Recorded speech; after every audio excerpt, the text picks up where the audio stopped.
Now we'll see how this potentiometer is used to compare an EMF of two cells. In the last session we discussed about what?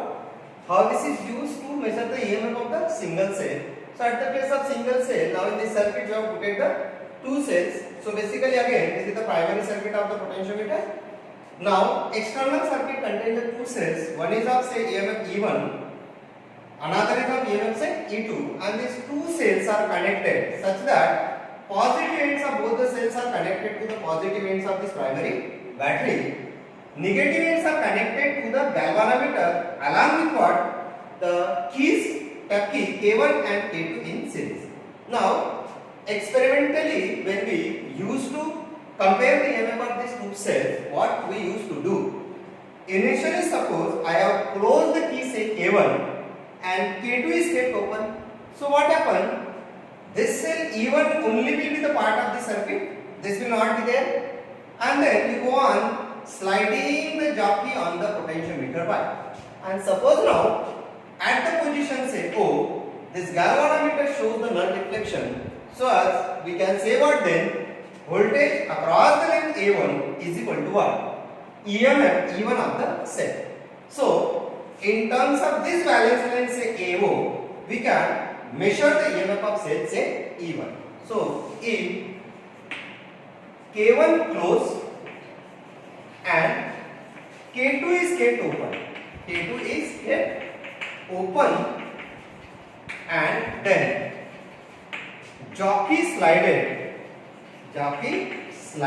on potentiometer wire such that null deflection obtained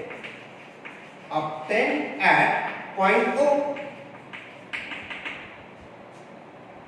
and length AO I just take is equal to what? L1. So therefore E1 is equal to potential difference across what? Across L1. Can be written as K times L1. This is the first equation you will get. Similarly what we do now, K1 is kept open and K2 is closed. Now if now K1 is open and K2 is closed, and balance length obtained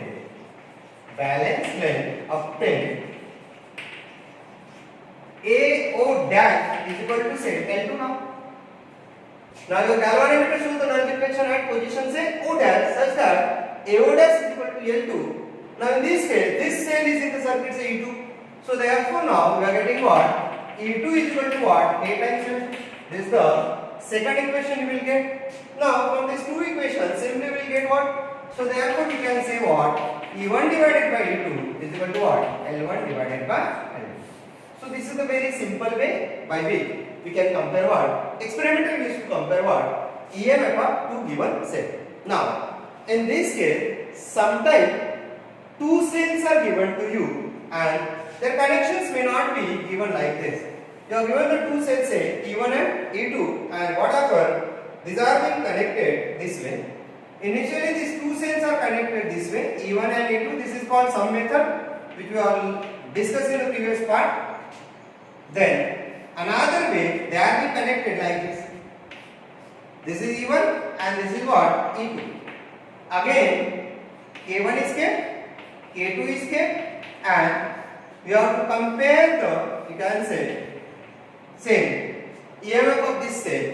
So in this case, sum and difference method, you may get what? For this diagram. For this particular diagram, you are getting what? E1 plus E2 is equal to what? K times L1 you are getting here. And for E1 minus E2, you are getting what?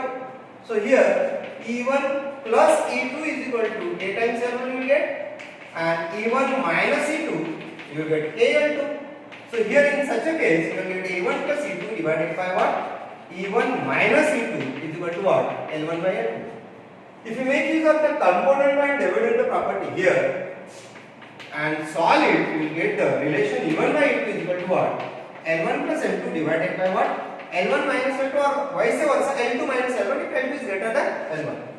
So this is the formula sometime we can use to solve the numerical when we are given the connections like this. One is sum method, another is what? Difference method. So this is the way by which we can compare the EMF of two cells with the help of potentiometer. Similarly, another application of the potentiometer is what? To measure internal resistance of the cell. So how to measure internal resistance of the cell? No doubt. In the last session we discussed about the internal resistance which depend on some internal parameters of the cell. So certain cell is given to you and you like to measure what? Measure internal resistance of cell. Internal resistance of cell. Resistance of cell. Right? No doubt internal resistance is denoted by small r. So here I have shown certain cell now. Say EMF E1.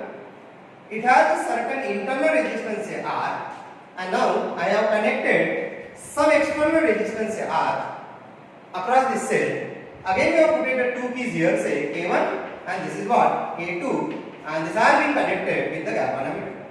Right? And now this is the connection I am showing. We will just discuss about it. When you will get the balance length A1, when you get AO dash. Now, in this case, again I have mentioned here, R is what? External resistance. We are connected across the cell, and R is what? Internal resistance of cell. Now, while performing this experiment, what to do? Initially, suppose I have closed the key K1 and K2 is kept open. If key K1 is closed and K2 is kept open, K2 is open. So what happened? This resistance or external resistance is not a part of the circuit now. So now if you go on sliding the jockey on the, you can say potentiometer wire, and null deflection you obtain. Null deflection obtained at what? Obtained at length say A1 is equal to say, I just take L1. So now without this resistance, this is the open circuit for the cell. In the open circuit we used to measure what? EMF of the cell. So we can simply say now E1 is equal to what? K times L1. This is the first equation we will get. From A to O is your L1. Now what we will do? We will take this external resistance in the circuit. Now I will close both the keys K1 and K2. If both K1 and K2 we have closed, इन दोनों को हमने close कर दिया. So what happened now? This circuit of the cell is become the closed circuit. External circuit become closed circuit because current coming from this cell can complete the path through what? This external resistor. Now again, if you now null deflection obtained at length AO dash is equal to say L2. Now in this case, when this circuit is a closed circuit, then whatever the voltage we are getting across the length AO, this will be what? Equals to the terminal potential difference of the cell. Because these two branches are now become parallel to each other, and this branch is also parallel to what? These two branches. So voltage of the branch AO dash is equal to voltage across this branch is equal to voltage across this branch. So here we can say now V is equal to what? KN2, where V is what? So V, terminal potential difference of cell. Terminal potential difference of cell. Now therefore we have learned the formula for internal resistance in the last session what? E by V minus 1 into R. So if you take the ratio of E by V, so KK get cancelled, you are getting the L1 upon L2. So by measuring two valence length, we can measure what? Internal resistance of any given cell by this method or by this experimental method. So this is what another application of the potentiometer. Thank you.